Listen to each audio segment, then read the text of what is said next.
నమస్తే welcome to Suman TV viewers. నేను ఇప్పుడు వచ్చేసాను జూబ్లీ హిల్స్ లో ఉన్నటువంటి ఈపీ ఆన్ పెయిన్ మేనేజ్మెంట్ కి. మనతో పాటు ఉన్నారు డాక్టర్ మీనల్ చంద్ర గారు.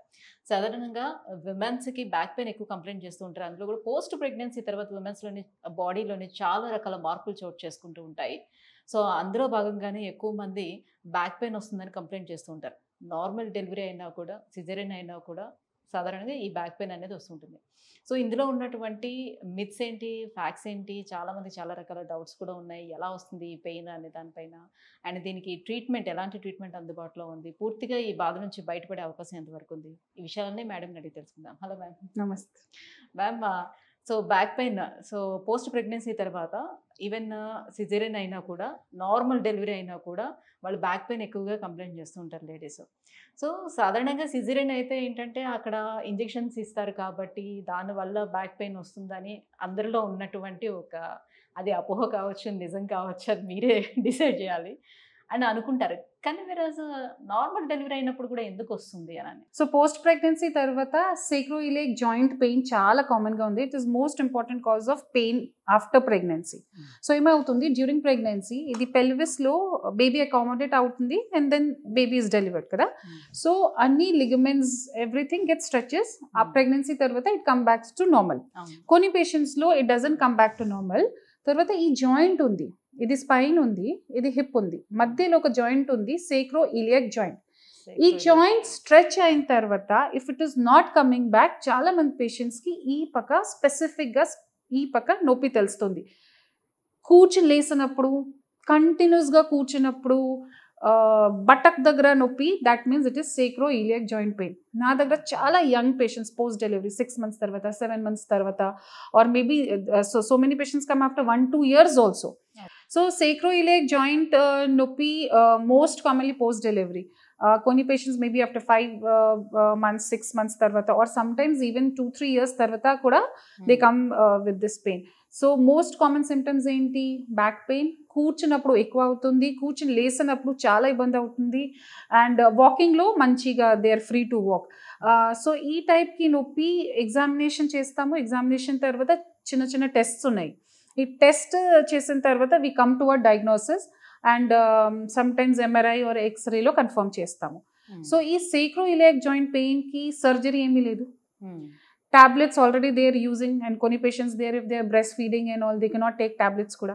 సో నా దగ్గర ఇంజెక్షన్ ఉంది, ఓకే, సేక్రోఇలియక్ జాయింట్ ఇంజెక్షన్స్ మషీన్స్లో చూస్తూనే జాయింట్ కరెక్ట్గా చూసిన తర్వాత ఇంజెక్ట్ చేస్తాము. ఓకే, తర్వాత ఎక్సర్సైజెస్ ఉన్నాయి. వెంటనే విదిన్ ఇంజెక్షన్స్ 1-2 weeksలోనే నొప్పి తగ్గిపోతుంది. సో సేక్రోఇలియక్ జాయింట్ పెయిన్ చాలా మంది పేషెంట్స్కి ఐడియా లేదు. కామన్గా ఏం చెప్తారు, నాకు డెలివరీ టైంలో ఇంజెక్షన్ ఇచ్చారు కదా, అనస్థీషియా ఇంజెక్షన్ ఇచ్చారు కదా, ఆ నొప్పి అలాగే దానికి సైడ్ ఎఫెక్ట్స్. సిజేరియన్ అయిన వాళ్ళకి ఇలా ఐ మీన్ ఈ జాయింట్స్ అన్ని కూడా స్ట్రెచ్ అయ్యే అవకాశం వాళ్ళకి ఉండదు కదా, సో వాళ్ళకి ఎందుకు ఆ పెయిన్? ఇది it is not because of caesarean, it is because of pelvis, stretching of the pelvis because of the baby. ఓకేనా? సో ఇది సిజేరియన్ తర్వాత కూడా స్టార్ట్ అవుతుంది, నార్మల్ డెలివరీ తర్వాత కూడా సేక్రోఇలియక్ జాయింట్ నొప్పి చాలా కామన్ గా ఉంది.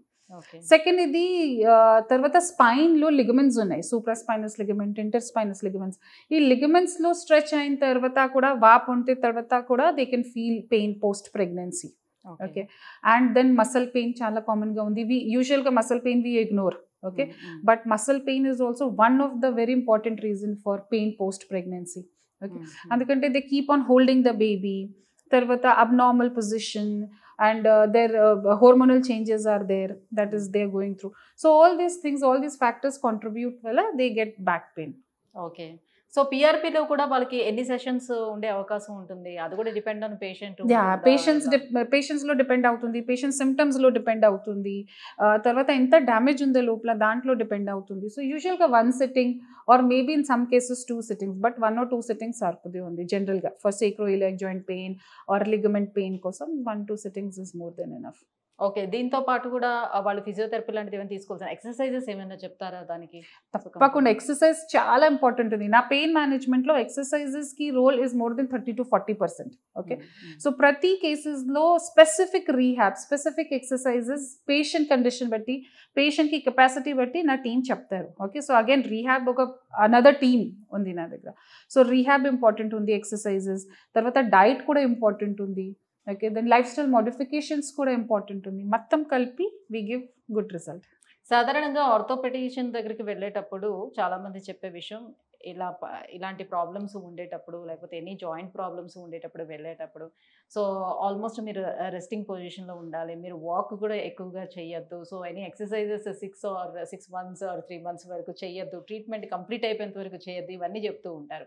సో వెరాజ్ ఇక్కడ మీరు ట్రీట్మెంట్ ఇస్తూనే దాంతో పాటుగా ఎక్సర్సైజెస్ కానివ్వండి, ఫిజియోథెరపీ కానీ అన్నీ చేపిస్తున్నారు కదా, ఎందుకు వాళ్ళకు మీరు చెప్పేదాన్ని? Resting means more than 3 months rest చేసిన తర్వాత 33% of the muscle loss start అవుతుంది. ఓకే, సో ఇది ముందు దే యూస్ టు టెల్, మీకు స్పైన్లో ప్రాబ్లం ఉంటే, సియాటికా నొప్పి ఉంటే తప్పకుండా 3 months వరకు బెడ్ రెస్ట్. ఇప్పుడు everything is now changed. Bed rest చేస్తే again muscle stiffness, myofascial disuse problem start అవుతుంది. Okay, so you have to be active. కానీ మీకు నొప్పి ఎక్కువ ఉంటే ఆ టైంలో ఎక్సర్సైజ్ చేయకూడదు. ఫస్ట్ నొప్పి తగ్గాల. How do you decrease the pain? Either by tablets or by injections. Okay, so నొప్పి తగ్గిన తర్వాత exercises is very important. But ఎక్సర్సైజ్కి చాలా ఇంపార్టెంట్ రోల్ ఉంది. ఓకే, కంటిన్యూస్గా రెస్ట్ చేసినప్పుడు muscle loss is very common. తర్వాత జాయింట్కి మూవ్మెంట్ రిస్ట్రిక్ట్ అవుతుంది. So they are so many complications of resting. అన్నెసెసరీగా రెస్ట్ చేయకూడదు, యాక్టివిటీ ఉండాలి. Muscle should be active, joint should be active.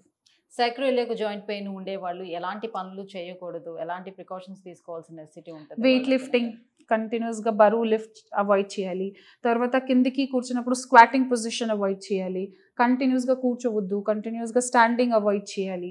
So ఈ కొన్ని ప్రికాషన్స్ ఉన్నాయి. సివియర్ ఉంటే అవాయిడ్ మీన్స్ ఎవాల్యుయేట్ చేయాలి. Okay, so because most of the time the sacroiliac joint pain will not be seen in other investigation.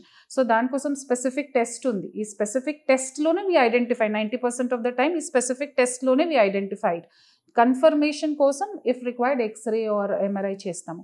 So ఈ precautions follow చేయాలి.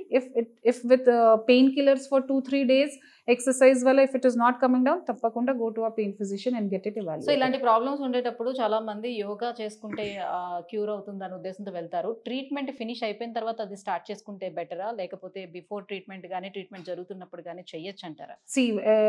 Like I said, నొప్పి ఎక్కువ ఉంటే any kind of physical activity can be dangerous. Okay, so if yoga start చేస్తే or any kind of exercise start చేస్తే నొప్పి ఎక్కువకి chances ఉన్నాయి. సో ఫస్ట్ నొప్పి తగ్గాల. నొప్పి తగ్గింది కోసం either you take pain killers or these kind of treatment and then start yoga or any kind of exercise, rehab, whatever should be only done when your pain is come down. నొప్పి ఉంటేనే చేస్తే చాలా కష్టం. Right, thank you so much ma'am. So post pregnancy తర్వాత లేడీస్లో వచ్చేటువంటి back పెయిన్కి reasons and treatment గురించి కూడా తెలియజేసినందుకు thank you. Thank you so much.